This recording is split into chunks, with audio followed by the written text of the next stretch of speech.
Have you ever wondered why God answers some prayers immediately, while others seem to echo into silence? Why you've prayed, fasted, trusted, and waited, yet nothing seems to change? Maybe you've watched other people receive the very blessing you've been praying for. They found the job. They got married. Their family was restored. Their breakthrough came. Meanwhile, you're still waiting, and if you're honest, a question has probably crossed your mind. God, why me? Did I do something wrong? Have you forgotten me? What if you're saying no? But what if none of those questions are the real answer? What if your waiting season isn't proof that God has abandoned you, but proof that He is doing something far greater than you can currently see? Throughout Scripture, some of God's greatest servants experienced long seasons of waiting. Joseph waited, Abraham waited, David waited, Hannah waited, even Jesus waited before beginning His earthly ministry. That cannot be a coincidence. There is something about waiting that God repeatedly uses to prepare His people. Today we're going to uncover the one reason God sometimes makes us wait. And I believe the final truth we'll discover may completely change the way you see your current season. Because what feels like God's delay may actually be His greatest act of preparation. Waiting is one of the hardest tests of faith. Believing God is one thing. Waiting on Him is another. Anyone can trust God when prayers are answered quickly.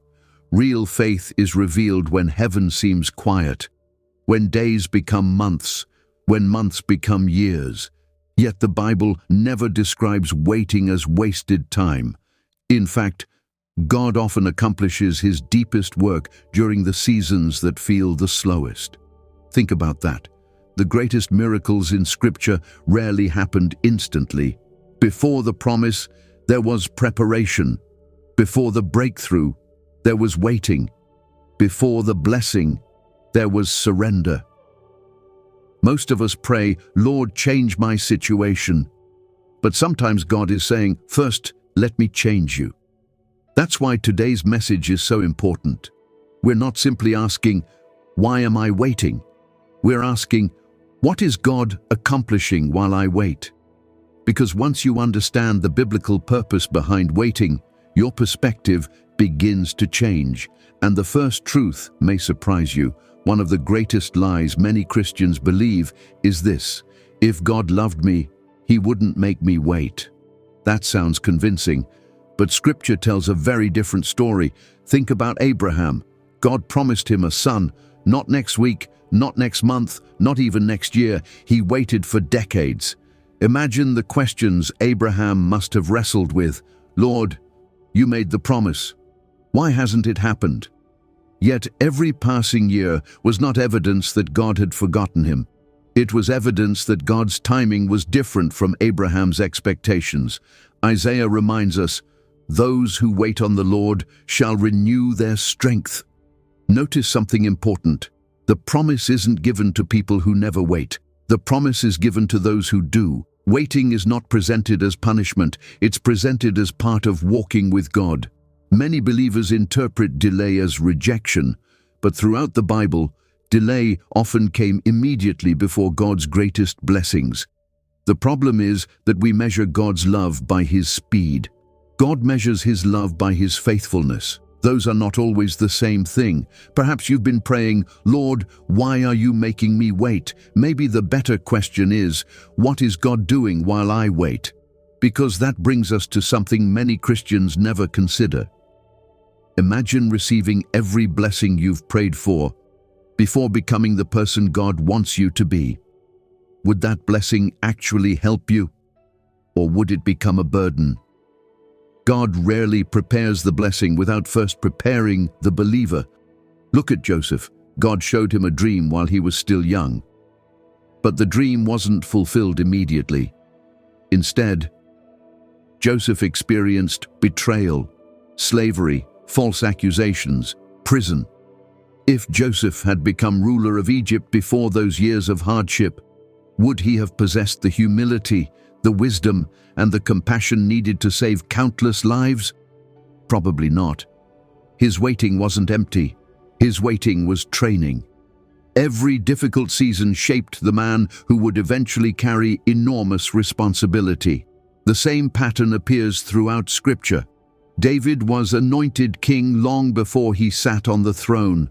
Moses spent years in the wilderness before leading Israel. Even Jesus lived quietly for many years before beginning his public ministry.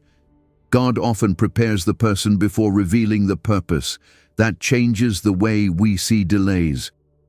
Instead of asking, "When will this season end?"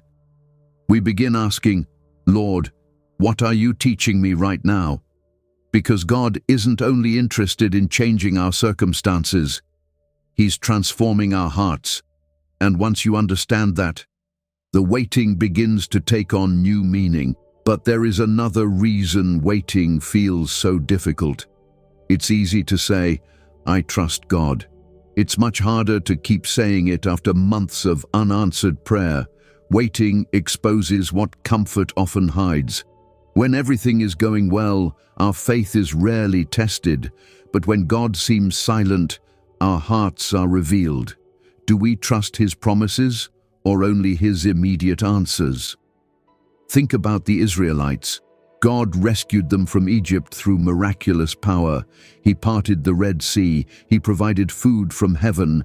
Yet when they faced uncertainty in the wilderness, many immediately doubted Him. Their circumstances changed faster than their hearts. Waiting has a way of revealing where our confidence truly rests. Is our peace based on God's character or on getting what we want? James tells us that the testing of our faith produces perseverance. Notice that God doesn't waste the test. Every season of waiting has the potential to deepen our faith. Not because waiting itself is enjoyable, but because dependence upon God grows when our own strength reaches its limits. Perhaps you've been praying for God to remove your waiting. But what if He is using your waiting to produce a faith that could never be developed any other way? Because there is another truth many believers overlook, and it changes everything. Have you ever looked back on your life and realized something finally happened at exactly the right time? Not according to your schedule, according to God's. At first, it felt like delay. Later, it looked like wisdom. One of the clearest examples is Lazarus. When Jesus heard Lazarus was sick, He didn't rush there immediately. From a human perspective, it looked like He waited too long. By the time Jesus arrived, Lazarus had died. Imagine how confusing that must have felt. Mary and Martha couldn't understand why Jesus delayed. Yet Jesus wasn't ignoring them. He was preparing a greater revelation of God's glory. The miracle became even more powerful because of the delay. Sometimes God's delays are not denials, they are divine appointments. Ecclesiastes reminds us, there is a time for everything, not our time, His time. The challenge is that we live by clocks. God works through eternal purposes. What feels late to us may actually be perfectly timed from heaven's perspective. That doesn't make waiting easy. But it reminds us that God's calendar is wiser than our own, and that leads us to one of the most encouraging truths in Scripture. One of the hardest prayers to accept is the one God doesn't answer the way we expected. You prayed for the opportunity, it disappeared. You prayed for the relationship, it ended. You prayed for the promotion, someone else received it. At first, it feels like loss. But years later, many believers look back and realize something remarkable. God wasn't withholding something good, He was protecting them from something they couldn't yet see. The Apostle Paul experienced this. There were places he wanted to travel, plans he sincerely believed were good. Yet Scripture tells us that the Holy Spirit prevented him from going. At the time, Paul couldn't have understood every reason. Later, God opened an entirely different path that spread the gospel even further.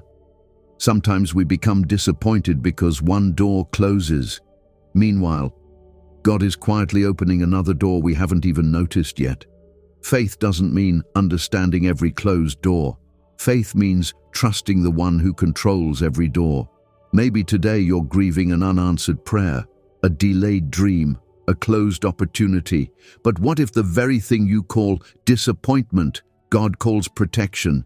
Because in the next chapter, we're going to discover the one truth that transforms waiting from frustration into purpose. And once you understand it, you may never look at delays the same way again. There is something many Christians never consider. While you're waiting for God to change your circumstances, God may be waiting for your character to mature. That isn't because He doesn't love you.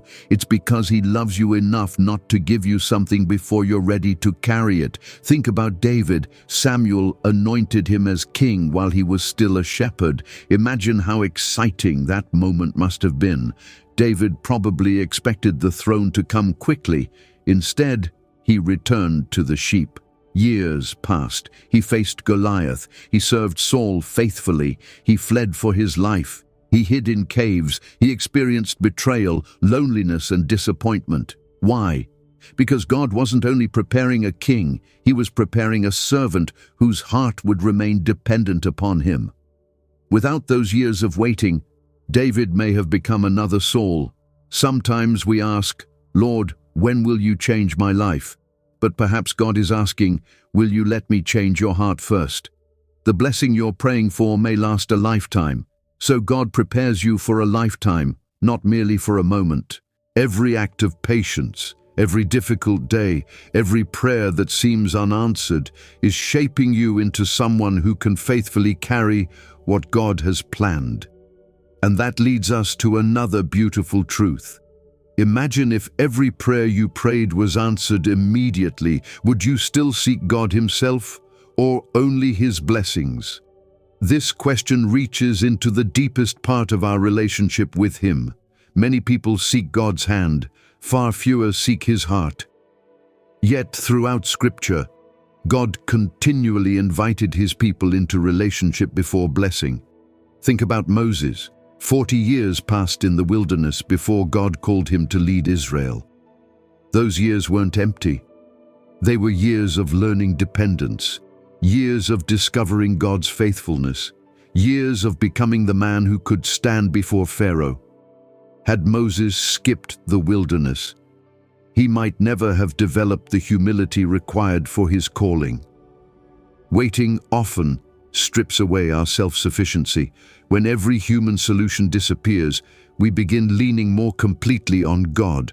Prayer changes, worship changes, our relationship with Him deepens. And one day we realize, the greatest gift we received during the waiting wasn't the blessing. It was knowing God more intimately than before. Perhaps that is why some seasons feel so long, because God values your relationship with Him more than your schedule. And once you understand that, waiting begins to look different. But there is still one mistake that keeps many believers trapped. Waiting is difficult, but there is one mistake that makes it even more painful. Comparison. We look at someone else's breakthrough and wonder why ours hasn't come. We celebrate them on the outside, while quietly questioning God on the inside. Why them? Why not me? Peter once struggled with something similar. After Jesus spoke about Peter's future, Peter immediately looked at John and asked, "What about him?" Jesus answered with remarkable wisdom, "If I want him to remain until I return, what is that to you? You follow me." Those words still speak to us today. God writes a unique story for every believer. Joseph's journey was different from David's. David's was different from Paul's. Paul's was different from Peter's. Comparison blinds us to God's personal work in our own lives. Instead of celebrating what God is doing, we become discouraged by what He hasn't done yet. The enemy loves comparison because it steals gratitude, but gratitude restores perspective. Rather than asking, "Why hasn't my blessing come?" perhaps we should ask, "Lord, help me remain faithful while I wait." Because faithful waiting is never wasted waiting. And now we arrive at the truth that changes everything. Have you ever noticed something about nearly every biblical story? The people living through it rarely understood what God was doing at the time. Joseph didn't know prison would lead to the palace. Ruth didn't know gleaning in a field would place her in the family line of Christ. Esther didn't know becoming queen would save an entire nation. The disciples didn't understand the cross until after the resurrection. Perspective often comes later. That's why faith is so important. Faith doesn't mean having every answer. Faith means trusting God's character when His plans remain hidden. One day, you may look back on this season and realize the delay protected you, prepared you, strengthened you, or positioned you for something you couldn't have imagined. Romans 8 reminds us that God works all things together for good for those who love Him and are called according to His purpose. Notice, it doesn't say every circumstance is good. It says God is working through every circumstance, even now, while you wait. He is working, even if you cannot yet see it. And that brings us to the final truth. Let's return to the question we asked at the beginning. Why is God making you wait? Perhaps the answer isn't what you expected. God may be protecting you, preparing you, growing your faith, deepening your relationship with Him, shaping your character, teaching you trust, positioning you for something far greater than you can presently imagine. The waiting season is not proof that God has abandoned you. It's often proof that He refuses to give up on the work He is doing within you. Philippians reminds us that He who began a good work in you will carry it on to completion. That means God finishes what He starts. Maybe today you feel discouraged. Maybe you're wondering whether your prayers are reaching heaven. Maybe you've almost given up. Please hear this. God has not forgotten your name. He has not misplaced your prayers. He has not abandoned His promises. His timing is perfect, even when it is different from yours. The chapter you're living today is not the final chapter. The author is still writing your story. So don't quit praying. Don't stop believing. Don't walk away because of the waiting. Sometimes the greatest miracles happen after the longest nights. Hold on. Trust Him. The same God who fulfilled His promises to Abraham, to Joseph, to Hannah, to David, and to countless others is still faithful today. Let's pray together.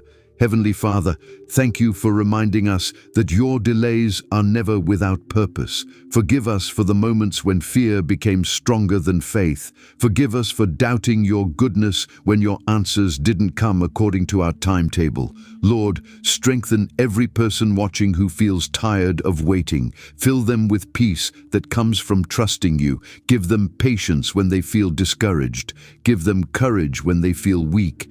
Teach us to trust Your heart even when we cannot understand Your timing. Prepare us for every blessing You have planned. Protect us from rushing ahead of Your will. Help us become more like Jesus through every season. May our faith remain strong. May our hope remain alive. And may we always remember that You are working, even when we cannot yet see it. We place every unanswered prayer into Your loving hands. In the mighty name of Jesus Christ, Amen. If this message encouraged your heart today, I want you to do something simple but powerful. Comment below, Lord, I trust Your timing. Then tell us, what are you believing God for as you wait? Your testimony may become the encouragement someone else desperately needs today. If this message strengthened your faith, please like, subscribe, and share this video with someone who feels discouraged because of unanswered prayers. And always remember this: God's delays are not God's denials. Sometimes the season that feels the longest becomes the testimony that reveals His faithfulness most clearly.